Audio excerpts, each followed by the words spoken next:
Sir crown joule 2024 event काफी interesting रहा, जितना मैंने एक्सपेक्ट किया था एटलीस्ट इससे उससे तो ज्यादा डिलीवर कर दिया भाई इन्होंने। बट अब जो हो चुका है वो हो चुका है, बट इसके बाद अब क्या होने वाला फर्दर वो मैं आपको इस वीडियो में बताने वाला हूँ। उसी तरह चलते हैं जिस तरह हमें मैचेस देखने को मिले थे इस इवेंट में। तो पहला तो हुआ था OG blood line versus new blood line का एक 6 मैन टैग टीम मैच, जो कि सच्ची बोलो तो मुझे काफी स्लो पेस्ड मैच लगा और मैच एंडिंग देख के तो मेरा दिमाग का दही हो गया था भाई सच्ची। रोमन रेंज को पिन करवा दिया भाई उन्होंने। आई नो काफी सारे क्वेश्चन आते हैं एकदम माइंड में कि यार क्यों भाई, क्यों रोमन को ही क्यों आप जे को पिन करवा देते, जिमी को पिन करवा देते यार। वो ट्राइबल चीफ जो कि पिछले 4 सालों से हार ही नहीं रहा था, 4-5 सालों में सिर्फ 2 बार पिन हुआ है, वो अब सोलो सिकोआ से पिन हो रहा है। कुछ ज्यादा बदलाव नहीं आ गया कुछ ही महीनों में। पहले तो ये चीज हुई क्यों वो मैं आपको क्लियर करता हूँ, जो कि काफी ऑब्वियसली ज्यादा दिमाग लगाने की जरूरत नहीं। रोमन यहाँ पे इसलिए पिन हुए ताकि इससे सोलो सिकोआ एलिवेट हो सके। काफी लोग बोलते ना सोलो कि ये कहाँ रोमन को हराएगा, ये तो किसी भी तरह से रोमन के बराबर नहीं, ये कैसे ट्राइबल चीफ की पोजीशन के लिए ऐसा वैसा जो भी। तो WWE इनको इक्वल दिखाना चाहती थी रोमन रेंज के ऑर्डर से कि भाई इस बंदे को हल्के में मत लो, इसलिए उन्होंने ये वाली चीज की कि भाई पिन ही रोमन को करवा दिया सोलो से। एंड पर्सनली बोले तो मेरे अकॉर्डिंग ये गलत चीज हुई है। गलत चीज इसलिए हुई है क्योंकि अगर WWE को further Roman Reigns versus the rock का मैच करवाना है रेसलमेनिया में, तो अगर इतने मेगा मैच के लिए आप लीड करने वाले हो तो उससे पहले पिन्स लेना आपके लिए बहुत ही बेकार डिसीजन है। ऑब्वियस सी बात है, कहां उन्हें इतने बड़े सुपरस्टार के अगेंस्ट लड़ना है, कहां वो इन अंडर चपंटर फेक एस लल्लू पंजू ट्राइबल चीफ से हार रहे हैं, पिन हो रहे हैं। ये तो कोई बात नहीं बनती यार। मैं पर्सनली काफी डिसअपॉइंटेड था ये चीज देख के। एंड हाँ, ऑब्वियस क्वेश्चन यहाँ से आपके मन में ये भी होगा कि फर्दर अब क्या होने वाला है ब्लड लाइन के साथ। तो इतना तो हमें पता है, इसके बारे में और भी वीडियो में बात करूंगा कि सर्वाइवर सीरीज में WWE OG blood line versus new blood line का मैच करवाने वाली एक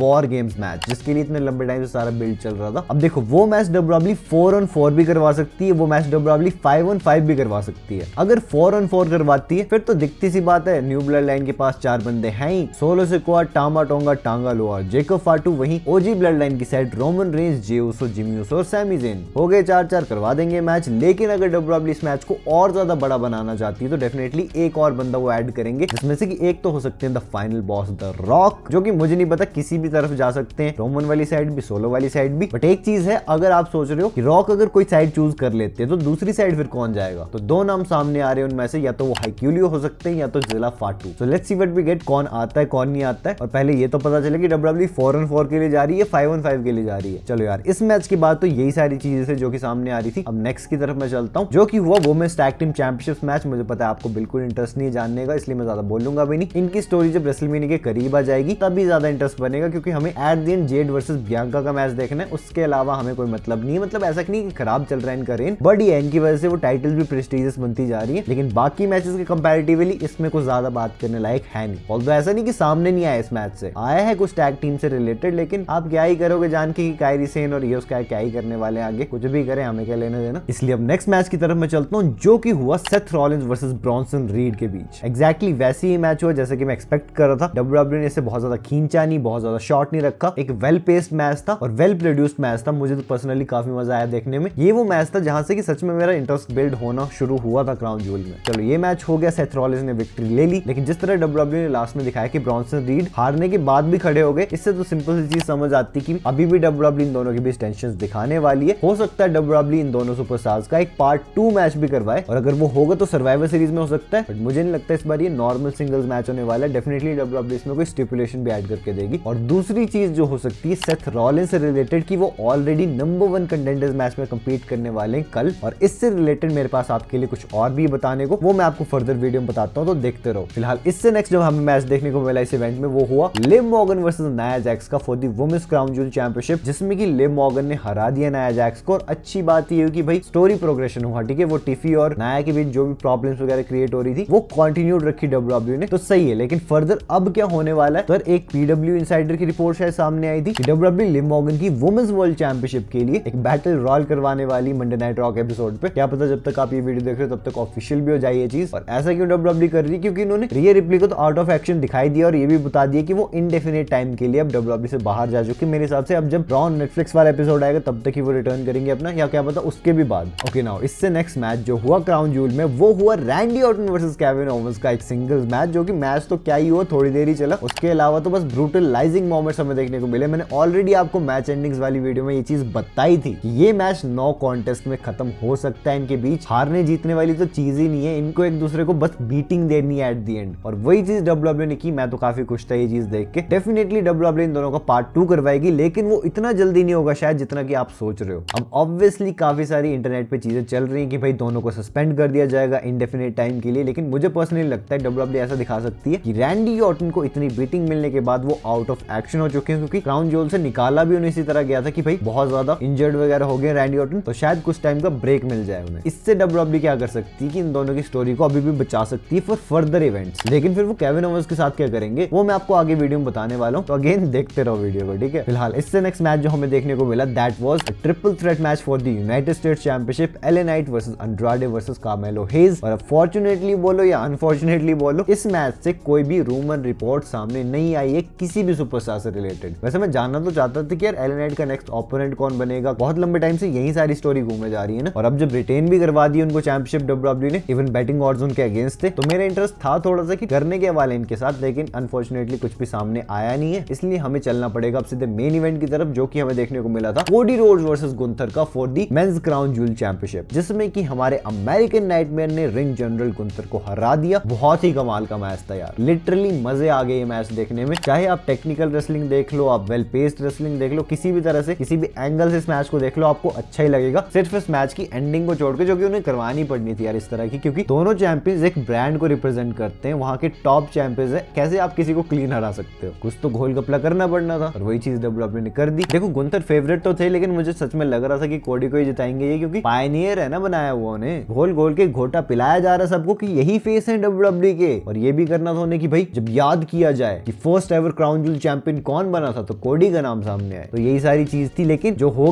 गया, उनको रिंग मिल गई, एक अंगूठी पहन ली उन्होंने अपनी उंगली में। बट अब नेक्स्ट क्या होने वाला है गुंथर के साथ भी और कोडी के साथ भी, तो अभी पीछे मैंने आपको बताया ना कि रैंडी ऑर्टन को जब वो इनडेफिनेट टाइम के लिए बता देंगे कि आउट ऑफ एक्शन रहने वाले, तो केविन ओवंस का क्या होगा, फिर उनका मैच होगा against the American nightmare Cody Rhodes for the undisputed WWE championship at Survivor Series. ये तो काफी ऑब्वियस नहीं लग रहा है। अगर रैंडी वर्सेस केविन नहीं हो रहा सर्वाइवर सीरीज में, तो केविन वर्सेस कोडी हो गया, ऑब्वियस सी बात है, क्योंकि केविन की मेन स्टोरी तो कोडी के अराउंड रिवॉल्व कर रही थी ना। रैंडी ऑर्टन तो बस बीच में आया था कि भाई क्यों लड़ रहे हो दोनों, उसी चक्कर में उन दोनों के बीच प्रॉब्लम क्रिएट हो गई। लेकिन केओ को तो मतलब तो कोडी से ही है ना, कि कोडी क्यों रोमन के साथ अलाइन हुआ, एक्सेट्रा एक्सेट्रा, जो भी उनके मन में चीज थी उन पे टर्न किया था केविन ओवंस ने। So that's the thing for कोडी। बट अगर आपको अब जानना है गुंथर का सिनेरियो, तो अगेन एक रिपोर्ट के अकॉर्डिंग मोस्ट लाइकली उनका मैच हो सकता है against Seth Rollins at Survivor Series for the world heavyweight championship, क्योंकि उस रिपोर्ट के अकॉर्डिंग बताया जा रहा है कि ये जो फैटल 4 में नंबर 1 कंटेंडर्स मैच होने वाला है मंडे नाइट रॉ के एपिसोड पे, उसे सेथ जीत के गुंथर को चैलेंज कर देंगे। और डेमियन प्रीस्ट का जो मैच होगा गुंथर के अगेंस्ट, वो सैटरडे नाइट्स मेन इवेंट में जाके होगा, जो दिसंबर में होने वाला है, ठीक है। तो यही थी वो सारी चीजें जो कि क्राउन ज्वेल 2024 इवेंट के बाद सामने आ रही थी। आई होप आपको कोई डाउट या कंफ्यूजन नहीं रहा होगा, रह गया तो कमेंट सेक्शन में बता देना, मैं आपको रिप्लाई कर दूंगा। बाकी अगर आपने मेरी लास्ट वीडियो देखी है, बहुत ही इंटरेस्टिंग थी, ये रही आपके सामने, से जल्दी क्लिक करो और देख लो। एंड मैं आपसे मिलता हूं अपनी नेक्स्ट वीडियो में एक बहुत ही इंटरेस्टिंग टॉपिक के साथ। So until that time, this is जय